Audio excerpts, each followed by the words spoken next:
welcome back to Franchise Vibes. And I am excited because I have here Kyle Glasgow with me. And the vibes that we're on today is growth strategies. So we're going to be talking about building teams and customer base.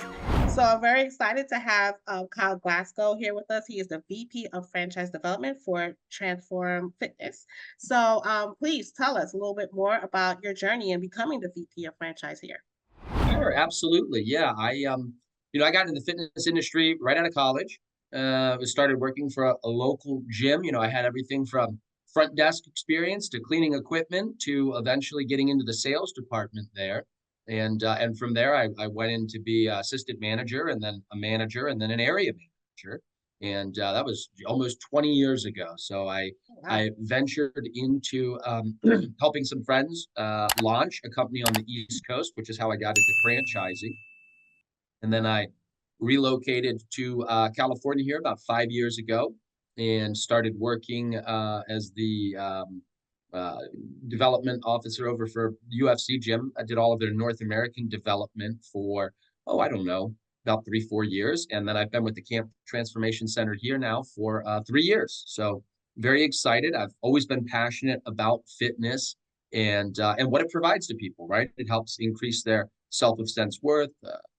You know, it feels like it builds self-esteem. Mhm. It makes them feel good about themselves, right? And I always liked that. I always liked the way that people left after a workout, feeling like they accomplished something.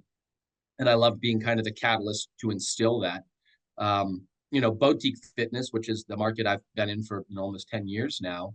You get to know the membership base too. I introduced people at the gyms I was running on the East Coast that got married, had kids, right? Oh, So it's kind of cool that that was the catalyst, was me saying, hey, you guys should be workout partners for today, right? So so I heard fitness. two things. I mean, are you saying that I could find a husband or something like Hey, I don't want to promise anything, but it could happen. And you know, fitness can be the catalyst for so many positive things in your life, which is why I fell in love with it. Back in college, everything that I've had, from fitness has been good to me. And that? and so I think it's been a very rewarding career. And it's one of those few careers where people say, oh, today was a very rewarding day at work. Well, to see somebody come off of medication they thought they never would, to overcome a life-altering obstacle that maybe felt like a big setback at the time that it occurred, that can be really, really rewarding. And Mhm. and the pride that they take in that journey, and the pride that your team takes in helping them accomplish that, because they know they couldn't have done it without you. It is a very rewarding career to be. Yeah. I mean, it's funny when you said something else you said, I always think about like, you know what, as far as working out, it's not me during the process. Like I'm not that like, yeah, give me another rep. Like, I'm not that, but I am glad when it's over. It's like, That's right. well, because it's not like, okay, it's over, I'm never coming back. It's over and I know I did it. I accomplished it. So I understand that that part of it at least, coming from that perspective. And your background, I mean, I feel like it plays very well in the topic that we're even talking about. You have a very extensive background where you can actually talk to teams and to Mhm. building teams, which is important in any business, I would think. Sure. So let's talk into that. Talk more about that as far as in the realm of building teams and just ensuring customer loyalty. Mhm. Can you share your experience in transforming a brand into uncharted territory? So basically, like, how did you build and strengthen teams during this process? Yeah, I mean, a key team's important, right? Because no matter, and I'm a control freak, I'll start off by saying that, but no matter how much you want to, you can't do everything, right? Right. And if you did, your work would start to suffer. For example, if you're running 12 classes a day, sure, you'll be great for the first two, but by the seventh, the eighth, the ninth, the 10th, it's not going to be the same. You're not going to have the same energy. Your voice is going to be hoarse. You're going to forget to check in on people. And really, you're taking away from the client experience. You're doing a disservice to them Hmm. by Hmm. trying to do everything. And so it's really important to bring in a team. And look, you'll never hire the right person. You're going to hire somebody with the right attitude, somebody who's passionate about fitness. They're passionate about helping other people achieve their goals. And Hmm. really, as a leader, it's your job to ensure that they're properly trained and that they are given a chance to then excel at their job, right? And so that's really your job as the leader, is to find people that have the right personality, and then help develop them, ensure that they're getting proper training, and giving them what they need to excel and really go off and do things on their own. And as they do Mhm. that, they find a rewarding experience at work. They find a sense of self-worth, right? Because they're growing with the business as you grow, and they become a leader.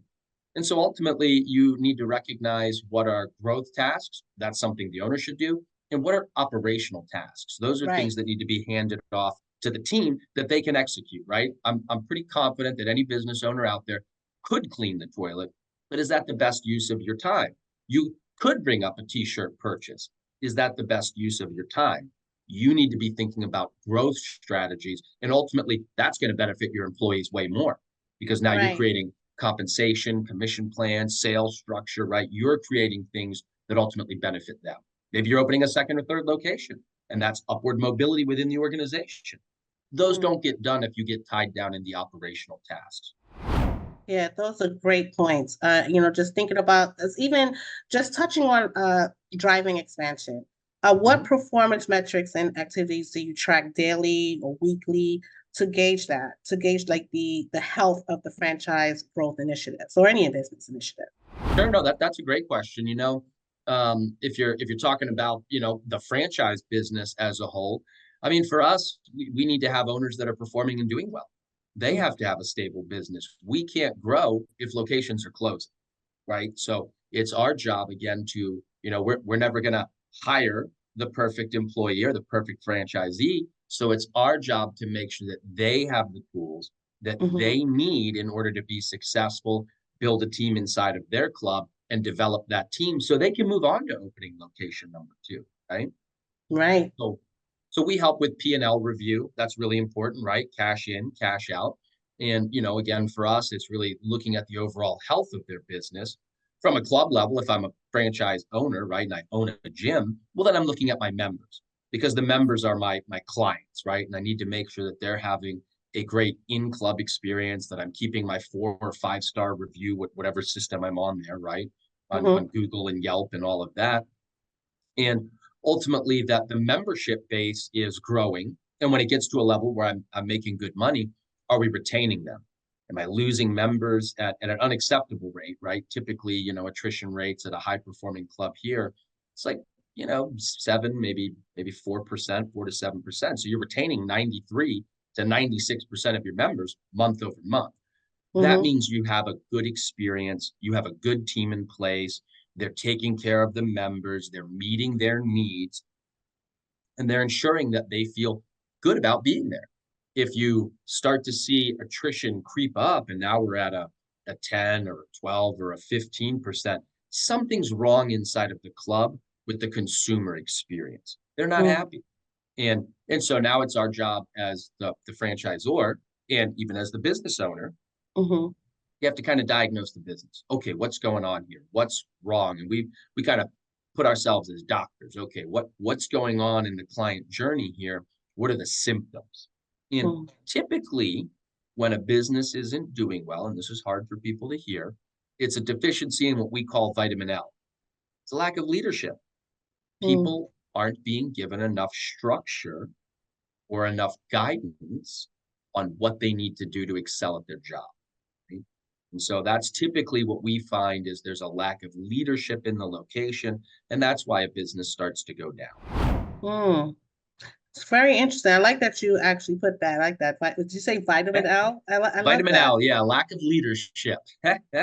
No, I mean it is something. Sometimes it's hard to put the mirror up, but Mhm. if it's going to work for your business, that's what you have to do. So I like that you did point that out.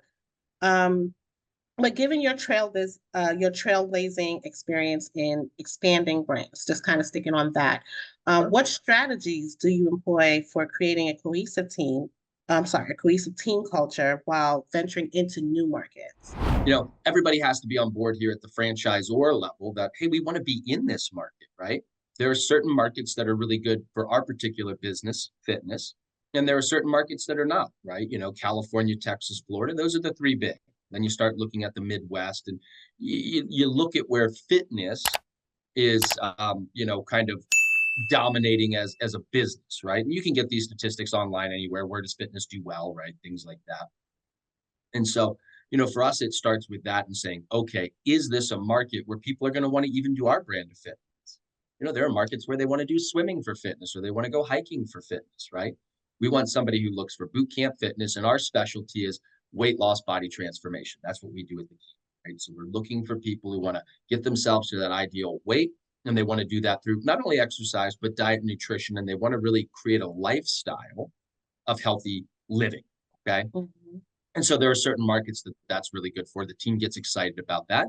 And then we have to get the marketing team on board, right? So then we talk about and we start looking at, entrepreneurs are very good for us, but entrepreneurs that can follow systems, right? So we Absolutely. do we do really well with fitness adjacent. So people that are like in the medical fields, nurses, things like that. We have a lot of great franchise owners, and their mindset is, for years I've been kind of attacking fitness after the fact because the people who come to them are now sick, right? And so it's how can I help them? But it's happened.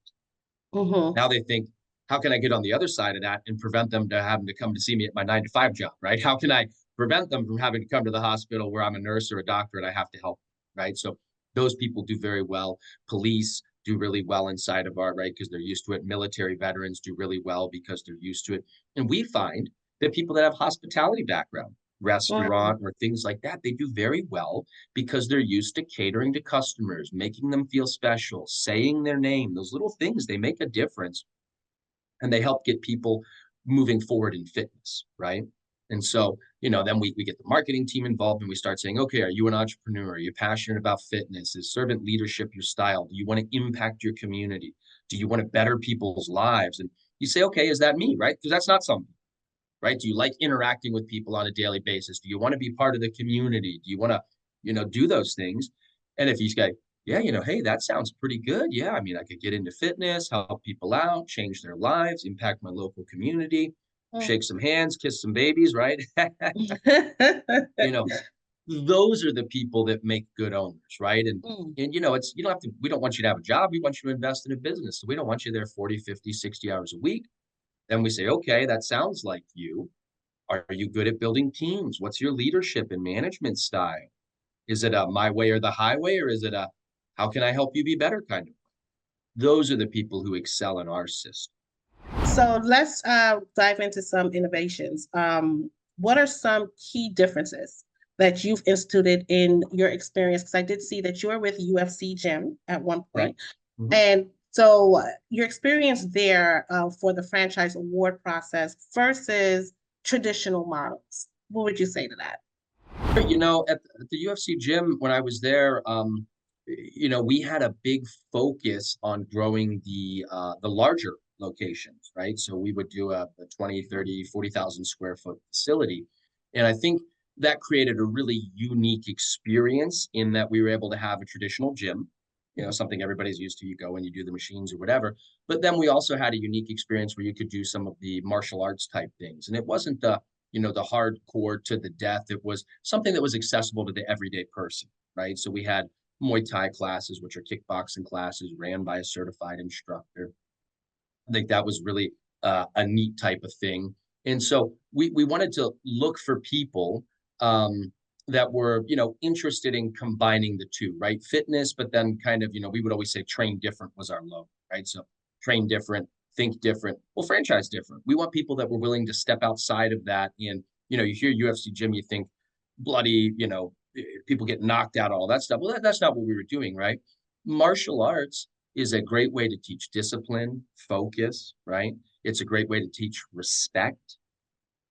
And so, I think when you can broaden that and then talk about it as a vehicle for fitness and you bring those qualities into a gym and to the general public and say, okay, so now we've got this product. I think that was really interesting for us to be able to do that, right? And then find franchise owners who believed in that too, right? And they said, wow, okay, this isn't going to be this brutal thing. It's going to be this family event. There's going to be kids program where we're teaching loyalty and respect and honesty and teamwork, right? We have these pillars out there. And then Mm-hmm. we're providing that at a young age, which, I mean, that's building, the leaders of tomorrow, right? We're instilling this in a very young age, but then we're also bringing that to adults, but with a twist on it in that, there's also some self-defense components to it. And a big part of that is just being aware. We talk about that in class, right? Yeah, we're going to do our kickboxing, we're going to punch and kick, but let's be aware of our surroundings. If we're leaving late at night, traveling, and we would give those little helpful tips, right? Things that sometimes people don't think about, right? Mm-hmm. So we tried to work some kind of self-defense awareness into the programming as a whole. And so you want people that believe in that mission and that goal, right? And they go, okay, yeah, these are great vehicles, devices for getting people fit. They don't have to be combative, right? They don't have to be, I'm going to go be a pro UFC fighter. No, you're doing it to get fit and you want to train a different way. It looks cool. So you feel cool, right? So if you look cool and you feel cool, you might stick with it a little bit longer, right? And so True. because sometimes fitness can get repetitive, right? So I think it was more the marketing team, not me, that had a lot of innovation and design and ideas behind that. And then certainly getting a lot of the UFC fighters involved. At the end of the day, they're regular people. They're very nice. They're very polite. They're very thankful for everything they have. And so they would come to a lot of the grand openings. They would, sign stuff, autographs, take pictures with the kids, take pictures with the fans, right? Me. um, and so the brand was really behind promoting UFC as a fitness vehicle too. Okay. So I know that in your one of your listed strengths, one of your top strengths, I believe, is building effective relationships, which I think is great. Can you delve into how you would foster collaboration and teamwork within franchises, especially within the focus on customer loyalty? Yeah, so I think at the very top level, right, when we're talking about building relationships and loyalty, it starts with us as the franchisor, building that with the franchisees, right? They have to trust that everything we're doing is in their best interest. And it is. I mean, we want them to be successful. The more successful they are, the faster we'll grow. The easiest way to open a franchise location for us is to have someone who's already done it do it again, right? Mm-hmm. So it's really important that they understand we're there to help them. And you do that by doing some small things, right? You show up at the grand opening, you fly somebody out there to support them, you respond to a text after hours, right? And so you do those little things, and then they start to go, okay, this wasn't just a transaction. I didn't just become a franchise owner. I'm part of a family, right? When we're at Mm-hmm. convention, we sit down, we talk with them, we make time for them. You hold their hand through the development process. You don't just say, okay, go find a real estate site. Like, you check in on them. You check in on Mm-hmm. them with the loan. Do you need any help with the documents? Is there something you don't understand? If the bank is asking you for something, you don't know how to fill it out, ask me. I'll help you. You say, okay, wow, these people are genuine. They really want me to be successful. And I tell them, because I'm a franchise owner inside of our system here, there's nothing that I wouldn't do for myself that I wouldn't do for you. So if you need it, you just ask, right? And so I think when you do that with them, then it's easy for them to pass that down, right? And then they have to build customer loyalty and treat your customers like you would your significant other or your kids. When they walk into your business, if you treat them with that level of respect and caring and tenderness, you're never going to lose anybody, Mm-hmm.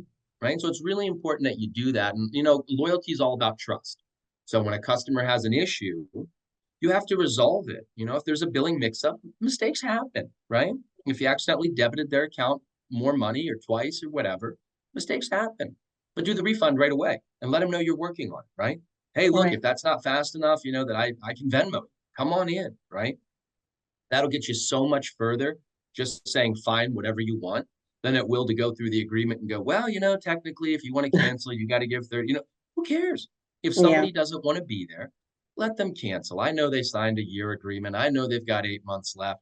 When you let them out, they're going to go write you this glowing review online. They're going to tell all their friends about you. Hey, you know what? It wasn't for me, but it might be for you. And they were so great. They were so nice. They were so polite, as opposed to, ah, man, I joined. I didn't like it. They wouldn't let me out of the agreement. I had to argue with the guy. I had to get my bank involved. Like, what are you doing?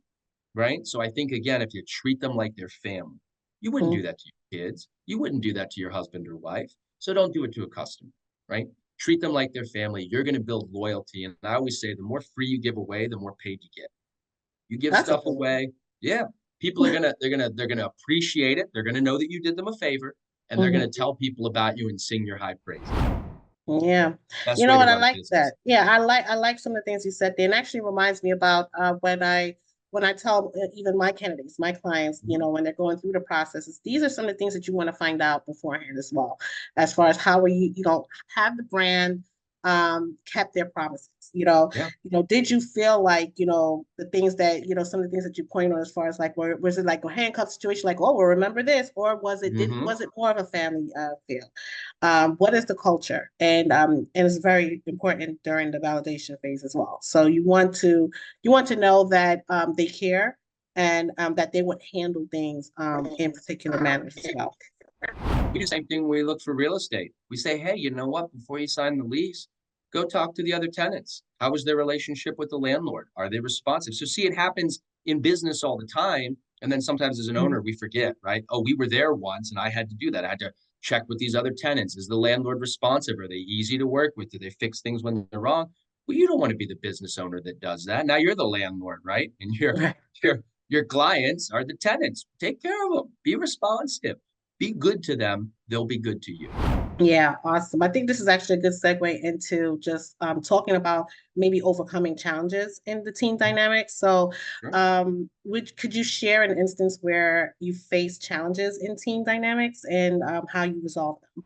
I think, I used to listen to this, A-Rod has a podcast, I can't remember the name of it to save my life, but it's really good, it's all about business, and, um, and he used to say, "Fire fast, hire slow," right?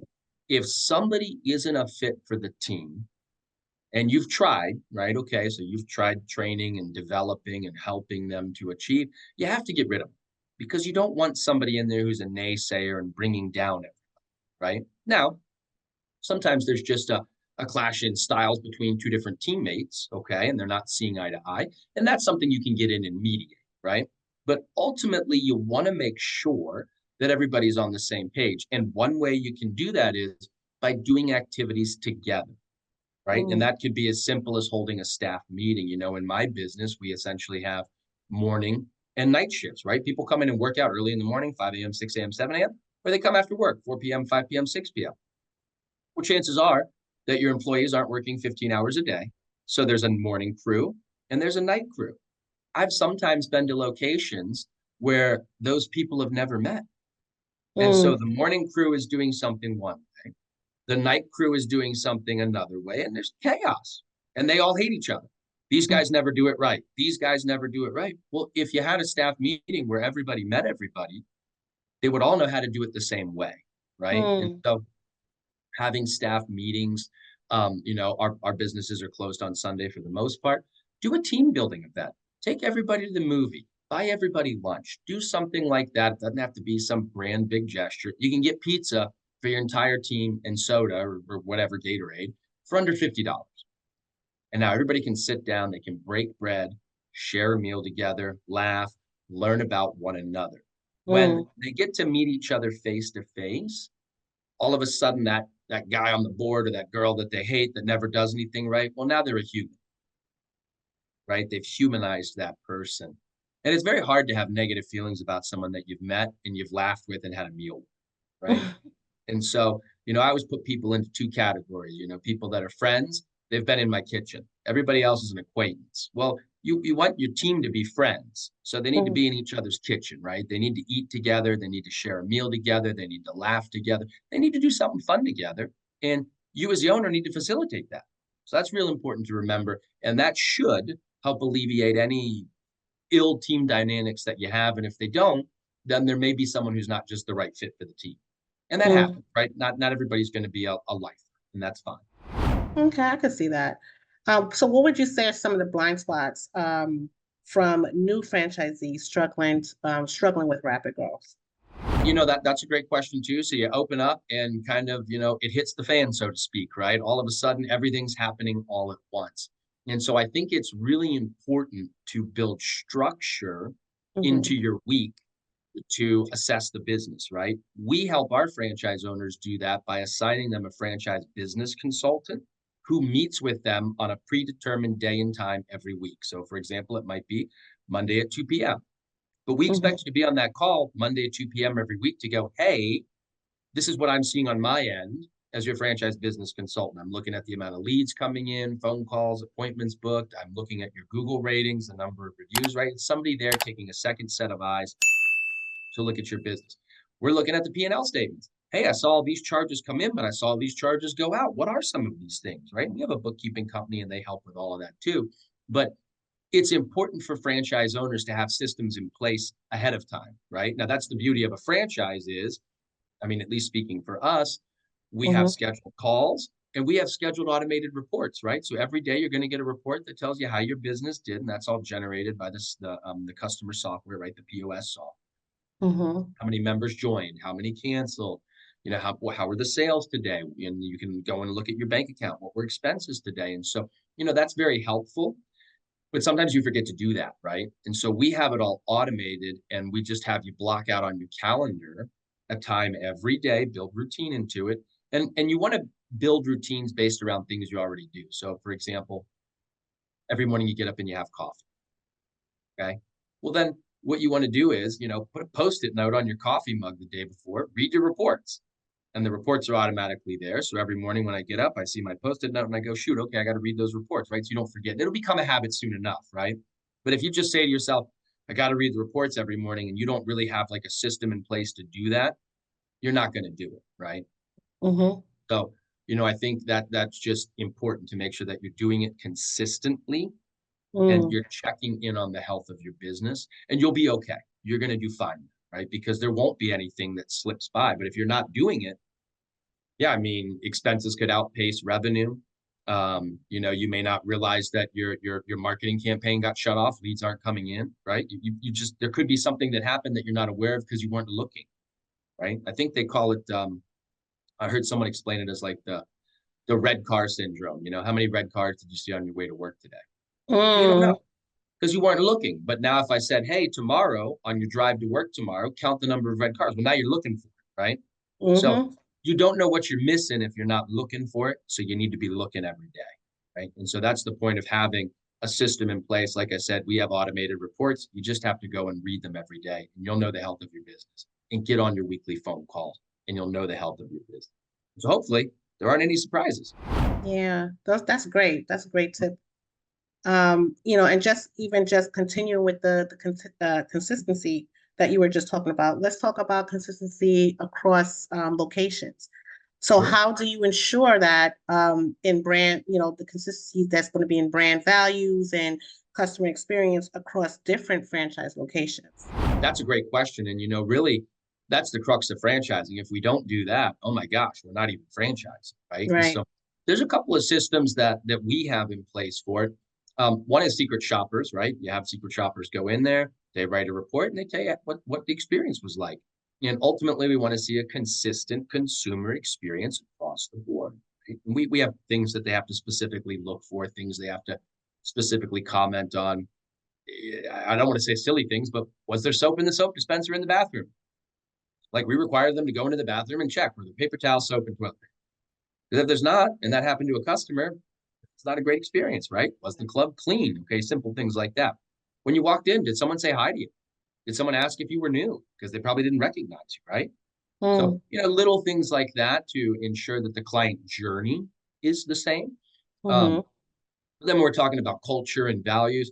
We do training on that. So we have a culture blueprint and we train all of our owners on it prior to the club launching. But then we go out, we send staff out, and we want to kind of dip our toe in it and test it, right? So we usually mm-hmm, have staff on site the first week that a club is open, sometimes two. And then we're coming back every quarter in person to look at the club, physically see it. Is it clean? And just take the temperature, like the vibe check, right? I don't announce, hey, I'm Kyle from corporate, put a t-shirt on and I go take class. mm, How was class? Was it cool? Were the members friendly? Did the instructor come over and I'll purposely do things wrong? Did they come over and check on me? Did they see that I went the wrong way? Wait, you were supposed to rotate to that station. Let me correct your form and technique. Like, am I getting that engagement from the team? Right? mm, Hey, can someone tell me how membership works? I just do that stuff, right? I do it because I want to know and we want to see that it's going well, right? And again, if you're the business owner, if you're the franchise owner and you're working out 4 or 5 days a week in your club, you're mm-hmm, probably going to know these things already. So it's when people start to either get disengaged because they're opening a second or a third location, you have to sometimes Hmm. remind them, hey, keep your eye on the prize. This is the thing that's funding it, right? So we don't want to mess it up. Right. So I think that's when we start to see an issue as either new owners, they get overwhelmed, and that's fine. We'll go in and provide additional support, or they're expanding and they've kind of taken their eye off of what brought them to the dance, so to speak, right? So we got to make sure Club 1 continues to function as we open up Club 2 and Club 3. And sometimes Mm. that can be tricky because now you're managing more staff, et cetera, right? So we're talking about that type of operation growth. What streamlining have you spearheaded on the operation side to facilitate faster franchise location rollouts? So, I think it was a year or two ago, we started to, really expand with openings. And look, I mean, that's important too. You should always, as you're getting involved in a franchise business, look at the number of openings they have every year. Hmm. If they're awarding 50, 60, 70 franchises a year, that's great. But are they opening any? Yes, I just Because, had this conversation. yeah, Absolutely. that growth might be too quick for them to support. And so, about 2 years ago, we started to beef up the team here. And we said, okay. And we started to bring on people that had a ton of experience. For example, the head of our real estate construction, I think she spearheaded the opening of 400 gyms. So to open 15 or 20 in a year, not a big deal, right? She's done it over and over and over again. So we went out and found somebody who had a ton of experience and said, okay, great. Now that we're going to ramp up to almost doubling the number of openings every year, we want somebody who's handled that workload before. So that's really important to make sure that the team supporting the growth at the corporate level has done it. When I talk about the business coaches, everybody that we have here has in the field experience. They've done it. They've been area managers. They've managed 4, 5, 7 clubs at once. So to help you manage opening one club, they Hmm. can, right? And they can sympathize with the hiring of staff, onboarding people, getting the training done because they've had to do it, right? And so I think that's really important to get advice and guidance from people who have done it. When people are going through the loan process, I've done it. I'm happy to walk you through how that process was for me, help you Hmm. fill out the document. So again, I think it's important that you have on a corporate level a team big enough to support your growth goals, whatever those are. If it's opening one club, you need less people. 10 clubs, you need more people, or 10 locations, franchises, whatever. If it's 20, 30, 40 locations, make sure they have the staff to support you, Hmm. because if they don't, you're going to get lost in the shuffle and you're not going to get a lot of touches, right? Those touch points are going to be fewer and fewer and fewer. So, at discovery day, when we have the end of it, we really make sure and say, look, here's the team that's being assigned to you. So here's your real estate person. Here's, who's helping you with your loan. Here's who your FBC is. Here's who's going to help you with pre-sale marketing. Here's who's going to help you with secondary interviews. Here are the people assigned to you. And you Hmm. say, oh, okay, that's a lot of support assigned to me, not, here's one person that's going to support you and 900 other people.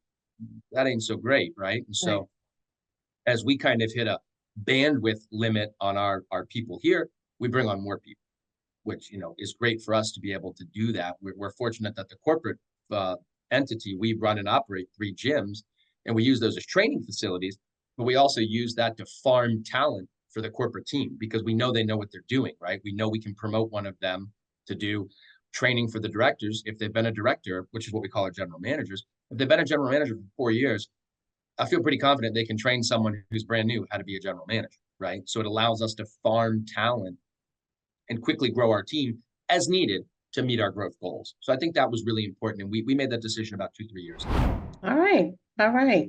So we're going to be wrapping up soon, but I definitely want to Sure. talk a little more about your strategic planning for growth. So could you provide us some insight into how you've used strategic planning to drive brand growth and development? Sure, sure. So again, we initially we grew all internally. It was members who had a passion for the brand, and they said, "Wow, I want to be a franchise owner." Pretty easy stuff, right? Now we've targeted specific markets that are high performance for fitness, right? So again, Texas, Florida, the Midwest, parts of the East Coast, where fitness is thriving. Okay. And so we know those are untapped markets.